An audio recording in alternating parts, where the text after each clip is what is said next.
আরবি জনাবে মুহাম্মদ রাসূলুল্লাহ সাল্লাল্লাহু আলাইহি ওয়াসাল্লাম বলেন, অবশিরুস সালাম, কঠিন কোনো কাজ নয়।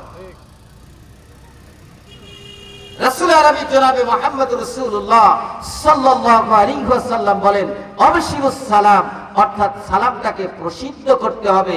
লোকের ভিতরে বেশি বেশি করে সালাম প্রদান, লোকের ভিতরে বেশি বেশি করে সালাম প্রদান। এখন বলতে পারেন যে হুজুর, এত বড় এই সালামের আবার এত বড় গুরুত্ব কেন, এত বড় মর্যাদা কেন দেওয়া হলো? ভাইজান, সালামের ভিতরে এত মর্যাদা এজন্যই দেওয়া হয়েছে, সালাম এমন একটা শব্দ, সালামের ভিতরে এমন কিছু কালাম রয়েছে, এই কালামগুলা যদি মানুষের কানে পৌঁছে যায় আর এই কালাম যদি ঠিক মতন মানুষ নিতে পারে, তাহলে রাসূল আরবি জনাবে মুহাম্মদ রাসূলুল্লাহ সাল্লাল্লাহু আলাইহি ওয়াসাল্লাম বলেন, যত বড় শত্রু হোক ওই শত্রু আপনার বন্ধু হয়ে যাবে। তার সাথে যত রকমের হিংসা থাক, হিংসা একদম মিটে বন্ধুত্বে পরিণত হবে। একটু চিল্লায় বলেন সুবহানাল্লাহ। শুধু তাই নয়,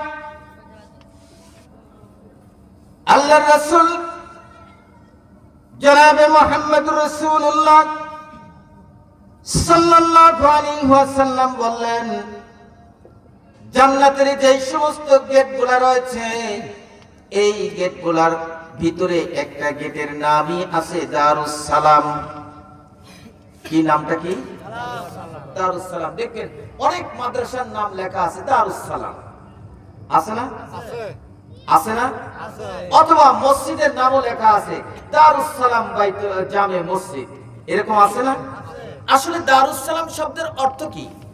দারুস সালাম শব্দের অর্থ হলো যে এটা হলো শান্তির দরজা। কিসের দরজা? কিসের দরজা? সালাম শব্দের অর্থও হলো শান্তি। সালাম শব্দের অর্থ কি? শান্তি। কেউ যদি একজনকে সালাম দেয়, সালাম দেনেওয়ালা ব্যক্তি, সালাম দেনেওয়ালা ব্যক্তি সওয়াব পাবে 10টা।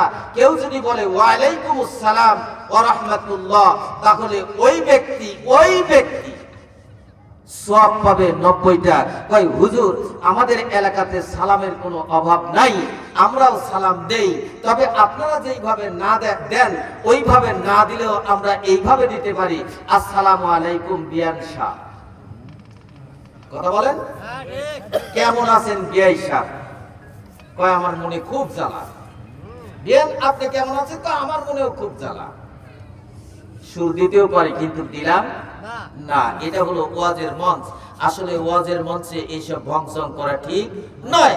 যেটা আছে একটু বলে গেলাম, সেটা হলো আমাদের দেশেও সালাম আছে, কিন্তু সালামটা এইভাবে না দিয়ে আসসালামু আলাইকুম ওয়া রাহমাতুল্লাহ এইভাবে না দিয়ে আমরা বলি আসসালামু আলাইকুম বিয়ান সাহেব, কেমন আছেন বিয়ান সাহেব? কয় বুকে বড় জ্বালা। কিসের জ্বালা বিয়ান সাহেব? কয় প্রেমের জ্বালা। সালাম আমাদের এলাকাতেও কম নাই। রাসূল আরবি জনাবে মুহাম্মদ রাসূলুল্লাহ সাল্লাল্লাহু আলাইহি ওয়াসাল্লাম বলেন, কোন ব্যক্তি যদি এইভাবে সালাম দেয় আসসালামু আলাইকুম ওয়া রাহমাতুল্লাহ, তাহলে ওই ব্যক্তি 10টা সওয়াব পাবে। যে সালামের উত্তরটা নিল এই ব্যক্তি 1 নয় 2 নয় 90টা সওয়াব পাবে। সালামের অনেক ফজিলত রয়েছে, কিন্তু সালামের এত গুরুত্ব কেন দেওয়া হলো? সালামের গুরুত্ব এজন্যই দেওয়া হলো, কোন ব্যক্তি যদি কাউকে সালাম দেয়, তাহলে তার ভিতরে যদি ঝগড়া হিংসা বিদ্বেষ থেকে থাকে, তাহলে এই হিংসা বিদ্বেষ ঝগড়া এই সালামের মাধ্যমে নিষ্পত্তি হয়। এই জন্য আল্লাহর রাসূল বলেছেন, সালামের প্রচলনটা একটু বাড়ায় দাও। একটু খেয়াল করেন, হিংসা এমন একটা জিনিস, বিদ্বেষ এমন একটা জিনিস, একে অপরের সঙ্গে শত্রুতা এমন একটা জিনিস।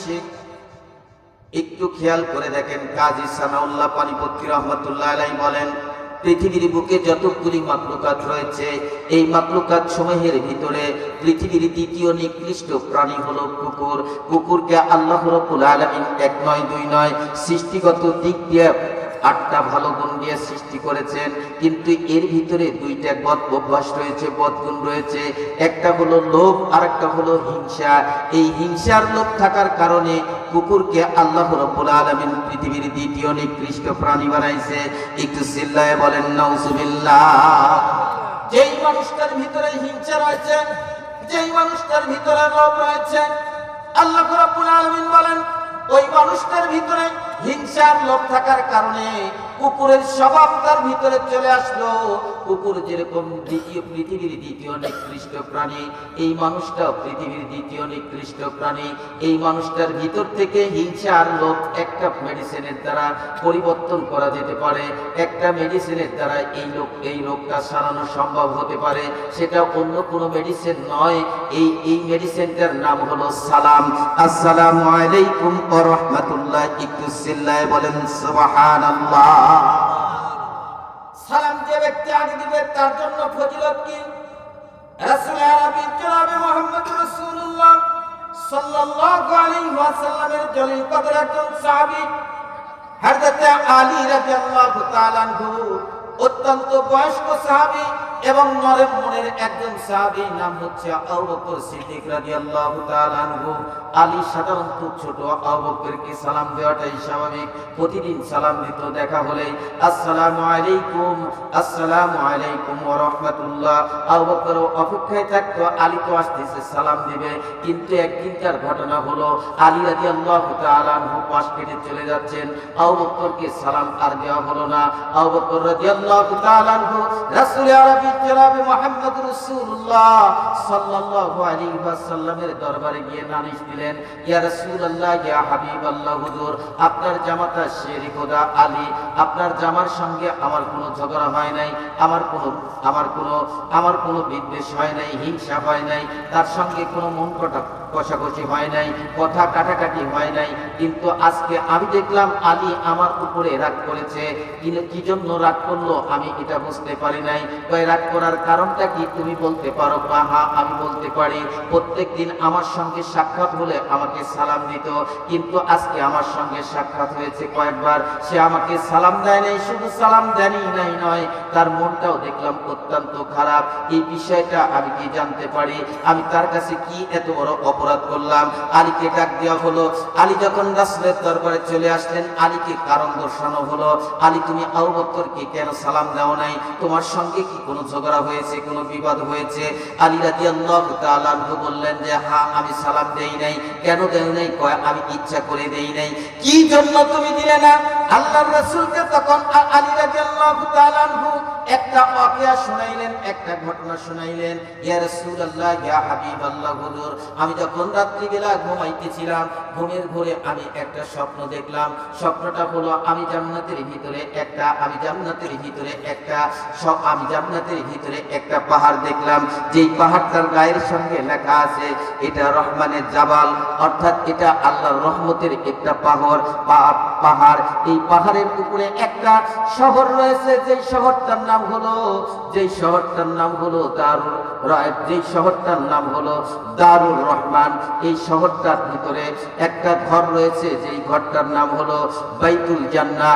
আর এই ঘরের ভিতরে একটা গেট রয়েছে, যেই গেটটার নাম হলো দারুস সালাম।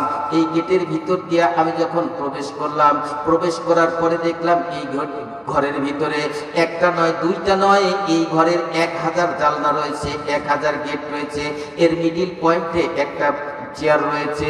এই চেয়ারটা সম্পর্কে আমি যখন জিজ্ঞাসা করতেছিলাম এই চেয়ারটা কার, তখন গায়েব থেকে একটা আওয়াজ ভেসে আসলো, একজন মুসলমান আর একজন মুসলমানের সঙ্গে সর্বপ্রথম যখন সাক্ষাৎ হবে, সাক্ষাতের পরে যখন যেই ব্যক্তি আগে সালাম দিবে, ওই সালাম দেনওয়ালা ব্যক্তির জন্য এই চেয়ারটা একটু চিল্লায় বলেন সুবহানাল্লাহ।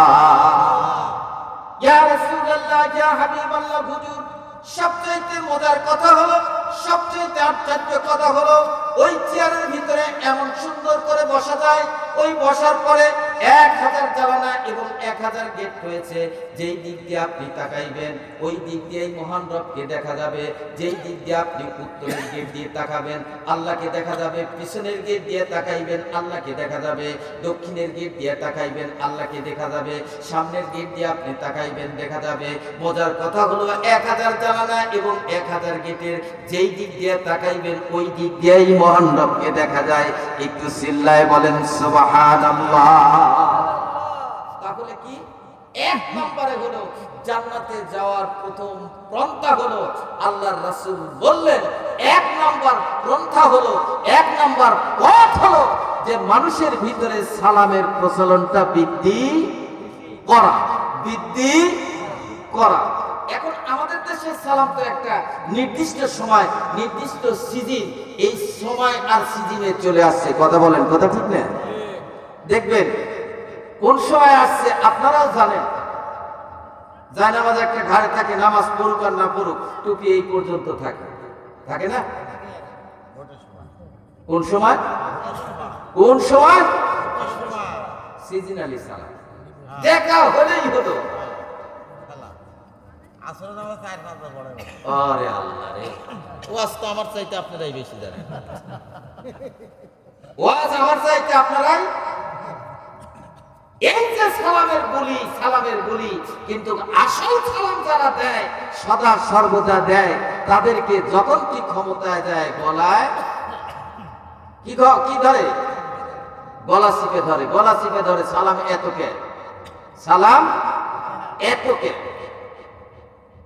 নামাজ যার কাছে 5 ওয়াক্ত পড়ে, কি কয়, 1 ওয়াক্ত নামাজ 4-5 বার পড়ে, আগে নামাজ তারপরে কথা। হাই রে কি নামাজি রে, তাহাজ্জুদ পড়ে 70-80 রাকাত, বুঝেন না?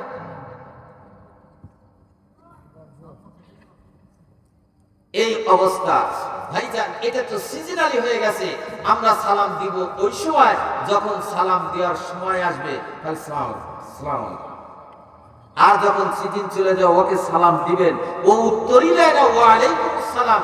এই কথাটাতে মাথাটা তুলে আপনার দিকে তাকায় একটু উত্তর নিবে, তাও না, খালি যা দেওয়ার ভোটের আগে দিছে, এখন খালি কাল্লা থাকা যায়।